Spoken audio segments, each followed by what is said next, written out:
Hello and welcome to Cynthia Yoshikawa Yoga. I'm Cynthia, and today we're going to finish up our exploration of Pranayama. So this is Pranayama part 3. And when I first started my yoga practice, this is like a million years ago, right? I would be in class and I was really dependent on the teacher give me the cues as to when to inhale and when to exhale. So then when I got off the count because I was like taking too long in a transition or trying to get to another posture because I just didn't know it, then I'd have this like mini panic, like I'm off, and like scrambling physically and with my breath to try to catch up. And if I knew then what I know now, I would not have had those panic moments and those distractions, because there's an actual logic to this that makes so much sense. And so you can actually find where you are in the breath and just get there and not have those little mini freakouts, which are no fun, frankly. So the torso is divided up into 2 cavities. There's the thoracic cavity, has the heart and lungs, and then underneath that is the diaphragm. The diaphragm wraps all the way, attaches to the ribs, all the way around, and wraps around to the back. It's like shaped like a parachute and even attaches to the spine, and there's a hole in the middle for the esophagus. So it's shaped like a parachute, and it divides the thoracic cavity from the cavity below, which is the abdominal cavity. The abdominal cavity holds the organs, stomach, liver, everything else, plus intestines all inside. But those organs and intestines are not tacked down. They're not like nailed down. They're just kind of tacked down, because there needs to be, the organs and the intestines need to be able to move as we move, right? Otherwise, we wouldn't be able to move if they were completely solidly like nailed in. So they're just tacked down. And there's another reason that's important, and that's because when we breathe, the diaphragm, which is here, as we inhale, it drops down, and that's the contraction. It contracts and drops down into the abdominal cavity. And as we exhale, it relaxes and rises up and pushes the air out. It helps with that process. So as we breathe in, it drops down into the cavity, and as we exhale, it relaxes and helps to push the air out and returns to its neutral position. So if our organs were solidly attached, the diaphragm would have nowhere to go, and we wouldn't really be able to breathe as well. And this, my friends, is the logic behind, the reason behind when we exhale and inhale and exhale. So on an inhale, we need the torso and this cavity to be extended and open so that the diaphragm has a place to go to. If the torso is contracted, there's no place, right? No place really for the diaphragm to go to take in air, so we don't breathe as well, right? Makes sense, right? The diaphragm needs a place to go to. So when you are practicing an asana, I'm going to actually tie myself up again here, and I always forget to do this.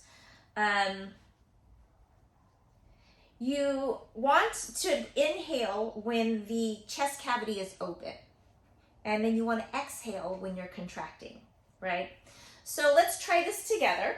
We're going to inhale, and we're going to raise our arms up, because when we raise our arms up, it opens up this whole area so that the diaphragm can drop down and bring all that oxygen in. And then when we bring our arms down, the diaphragm pushes up and helps to fully exhale all that air. So let's try it together. Inhale, arms rise up. Exhale. Arms down. Inhale, arms rise up. Feel that chest expand. Exhale. Arms down. Let's do one more. Inhale, arms rise up. Exhale. Arms come down.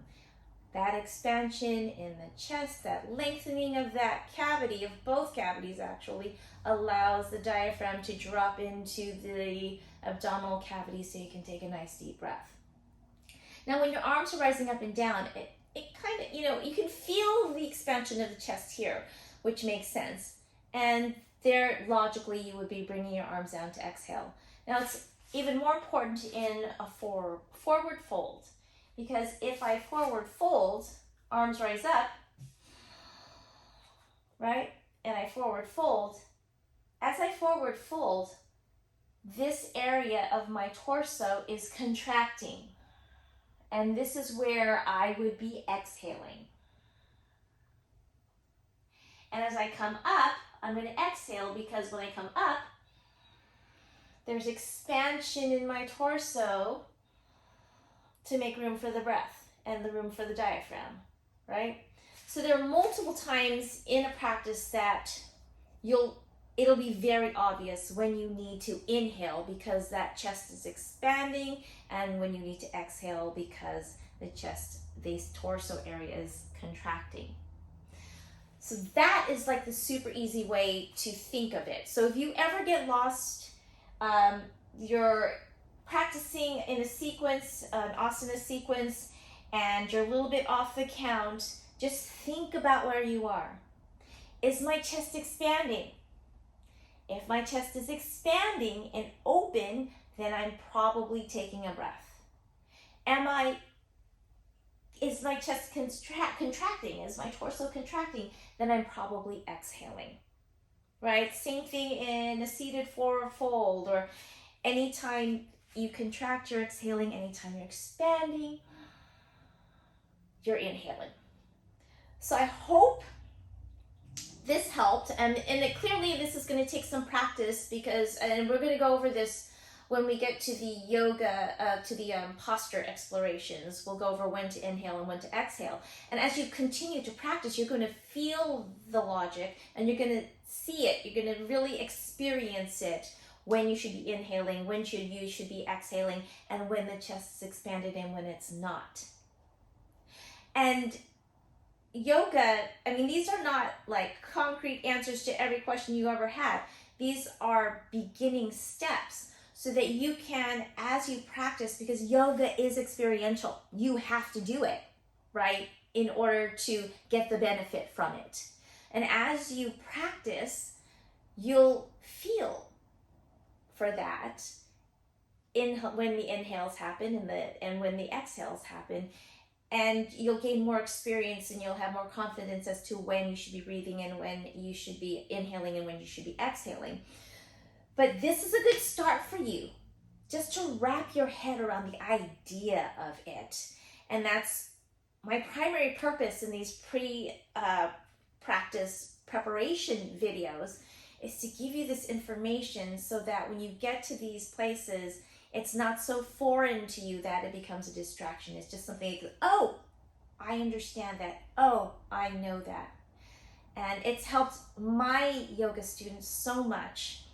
And that's why I wanted to make these videos, so that I can help you. So if you have any questions, put them in the comments. So comment, and please like, watch, subscribe.